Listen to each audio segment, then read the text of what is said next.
नमस्कार मंडळी, आज आहे ना मी तुम्हाला कमीत कमी गॅसचा वापर करून आणि कमीत कमी वेळेचा वापर करून मऊ लुसलुशीत पुरणाचे सारण कसं तयार करायचे ते मी दाखवणार आहे. त्याच्या आधी तुम्ही जर माझ्या चॅनलवर नवीन असाल तर प्लीज चॅनलला लाईक, शेअर आणि सबस्क्राईब करायला विसरू नका. चला तर मग आपल्या रेसिपीला सुरुवात करूया. प्रथम आहे ना आपण आता चण्याची डाळ भिजत घालून घेऊया.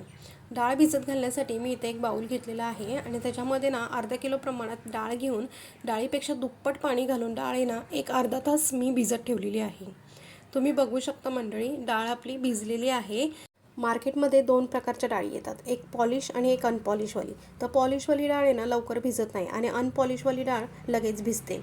आता डाळ आपली भिजली की नाही हे कसं ओळखायचं, तर ना डाळ बोटावर घ्यायची आणि बोटाने दोन तुकडे होतात की नाही ते बघायचे. जर दोन तुकडे झाले नाही तर समजायचं की आपली डाळ भिजलेली नाही, तर तिला मग अजून थोड्या वेळ आपण भिजत ठेवायची.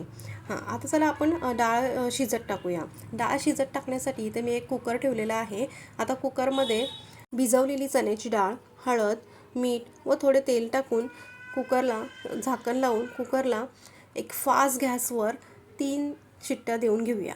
डाळ आपण भिजवून घेतलेली आहे, त्यामुळे कुकरला 3पेक्षा जास्त शिट्ट्या देऊ नका, नाहीतर डाळीचं पूर्ण गाळ होऊन जातो आणि सारण आपले पातळ होते. त्यामुळे ही गोष्ट लक्षात ठेवा. आता कुकर थंड झालेला आहे. आता डाळीतलं पाणी नितळून घेऊया. त्यासाठी मी इथे एक मोठी कढई घेतली आहे आणि कढईवरती एक चाळण ठेवून त्यामध्ये शिजवलेली डाळ टाकून त्यातलं पूर्ण पाणी नितळून घेणार आहे. तुम्ही बघू शकता मंडळी, 3 शिट्ट्यांमध्येच डाळ आपली परफेक्ट शिजलेली आहे. जशी आपण टोपामध्ये शिजवतो ना त्याप्रमाणे, त्यापेक्षाही भारी. आता आपण सारण तयार करून घेऊया. सारण तयार करण्यासाठी मी इथे एक मोठी स्टीलची कढई घेतलेली आहे.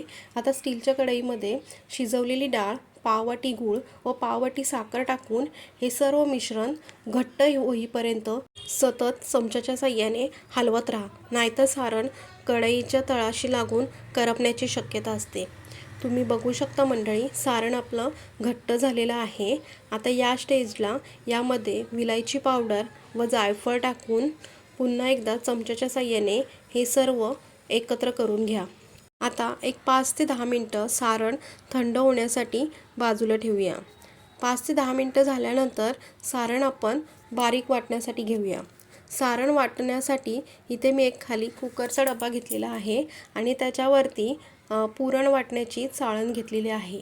आता थंड झालेले सारण चाळणीवर टाकून त्याला चमच्याने दाबून बारीक करून घेऊया. या पद्धतीने सारण तयार केल्यामुळे मला ही पूर्ण अर्धा किलोची डाळ वाटण्यासाठी फक्त आणि फक्त 10 मिनटंच लागलेली आहेत. मंडळी, तुम्ही पण ही पद्धत नक्की वापरून बघा, त्यामुळे तुमचा वेळही वाचेल आणि तुमचा गॅसही वाचेल. तुम्ही बघू शकता मंडळी, आपलं असं मऊ लुसलुशीत आपलं सारण तयार झालेलं आहे. तुम्हाला जर ही माझी रेसिपी आवडली असेल तर प्लीज चॅनलला लाईक, शेअर आणि सबस्क्राईब करायला विसरू नका. धन्यवाद.